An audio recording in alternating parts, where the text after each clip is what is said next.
So what this leads to is an analogy with the old claims of the alchemists, who were able, historically, they said, and there's some evidence that they were able to do it, to do low energy processes that produced gold from lead or mercury or other things.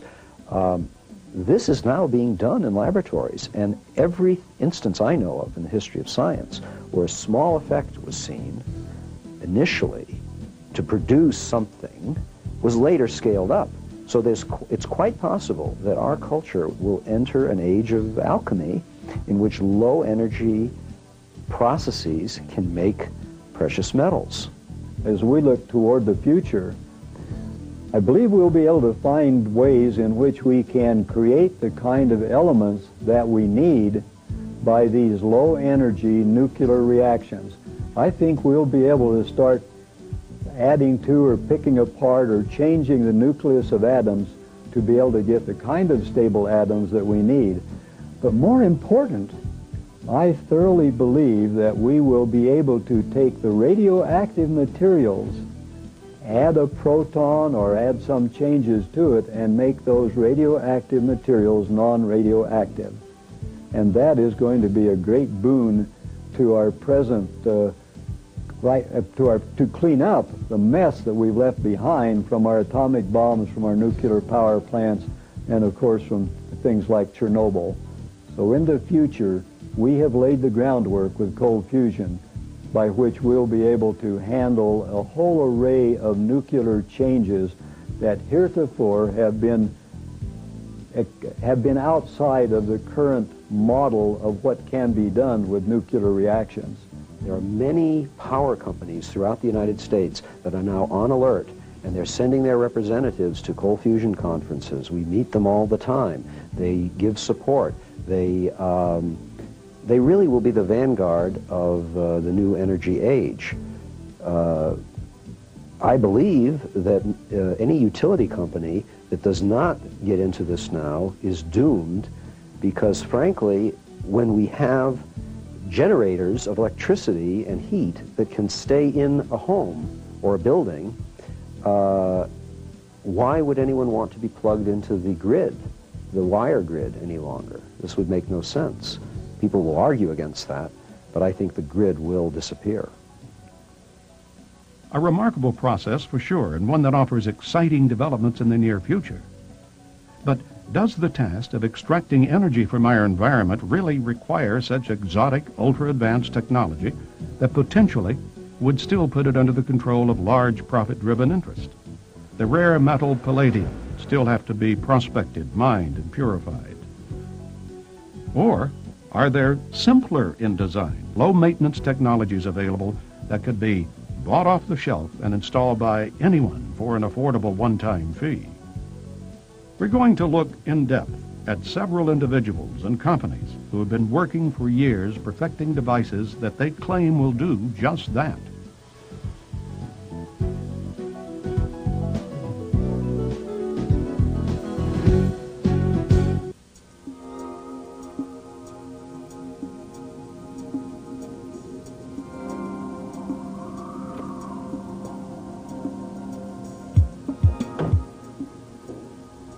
No one person in the free energy field has been as determined and persistent as Mississippi inventor Joseph Newman.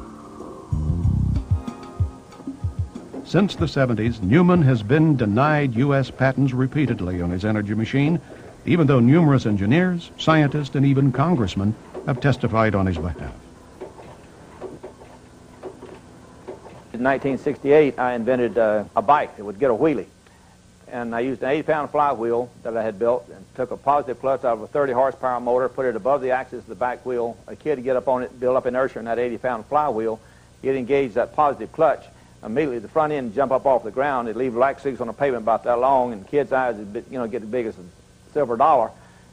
They were just ecstatic over it. But I had heard the word that a gyroscope was a stabilizer. So I went to the library, got a book on gyroscopes. And when I started reading the mechanical characteristics of a gyroscope, the question that had dogged my mind for 3 years, how did that current know which direction to go? And why was it when you went parallel you'd get nothing? I saw the laws of a gyroscope match that exactly. If you study the laws of a gyroscope, if you take this little gyroscope here. If I can spin it up, you can see that it does, but I think every kid knows it's true. Now, if you pivot that one direction, it goes one way. You pivot the other way, it goes the other way. If I turn it around 180 degrees, now if I push it up, it goes the opposite direction. Push it up, it goes the opposite direction. If I go parallel, it does not pivot, as long as I maintain a parallel position. That's exactly what happens when you move a conductor through a magnetic field. You push down on it, the current goes in one direction. You push up, it goes in the opposite direction. You turn the magnet over 180 degrees, everything will reverse. You push down parallel to the lines of force with the copper wire, and you get nothing. It told me that the energy in a magnetic field was a gyroscopic particle. Now, I didn't care what the rest of the world was saying because they couldn't answer my honest question. It was obvious to me the energy in a magnetic field consists of gyroscopic particles. It is the mechanical essence of Einstein's equation of E equals mc squared. It moves forward at c and it spins at c. That's Einstein's equation of E equals mc squared. It only occurs when you get atom alignment in material. I don't care if it's conductor, iron, what it is. When the atoms align, the magnetic field will appear, come outside the boundaries of the material, and gives you a running river that you can tap into. And what I'm going to show you is an energy technology that's going to totally change your life, that the status quo power brokers have been fighting, and I'll show you the history of it. They didn't want you to have it, but you can see for yourself that this works, and the part of this for you is to see it, is to watch these meters, because these meters are going to show you that there's more power in this system than flows from this battery.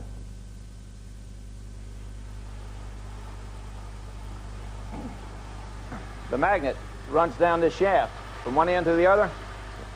It's hex shape with six-sided. This blue represents a coil running this way. The red represents a coil running at right angles to it. The commutator shows that you break that circuit every 90 degrees. So you fire into one coil, fire into the next coil.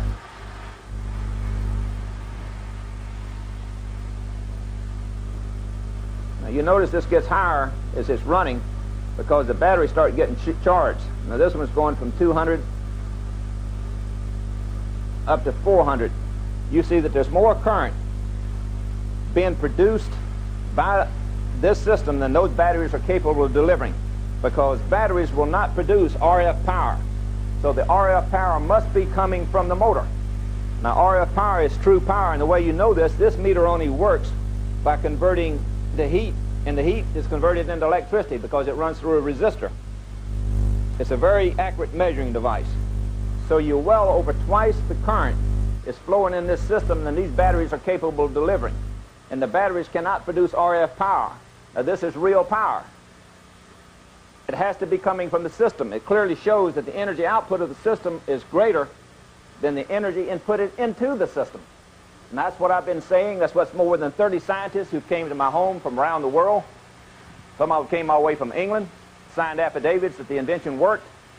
The special master to the court, Mr. William Schuyler, who was a former commissioner of patents. He was an electrical engineer. The federal judge chose him, saying his credentials were superb. He looked at those affidavits and gave the men the credit they were due. He said the evidence was overwhelming. The invention worked. There was no contradictory factual evidence, and the patent office had knowingly not followed the formalities of the patent law. To us as an observer, we see everything as motionless. We see objects and they sit still, and everything in the shop sitting still. And so we think that's, to us, again as to the observer, we think the natural state of our planet is non-motion. But when in reality you get down to the basic makeup of the atoms of this material, and you see that the natural state of the universe is motion. The unnatural state is what I have concluded is the lack of motion to the observer, because that's when it forms into something and becomes a solid mass that will be interreacted by other masses sitting close to it that causes it to sit still and not be able to travel because of its attraction. So we come along as the observer and we say the natural state of the planets and the universe is lack of motion. Just like we believe that so strongly, just several hundred years ago, we believed that the Earth was the center of the universe, and that we were everything, and they even believed that the stars, even back at Kepler times, was only like a cake full with raisins 3 miles thick, and the stars were little tiny raisins in it. And that was our bias and our prejudice based on what we saw, that everything should centralize around us. And I'm saying now we should open our eyes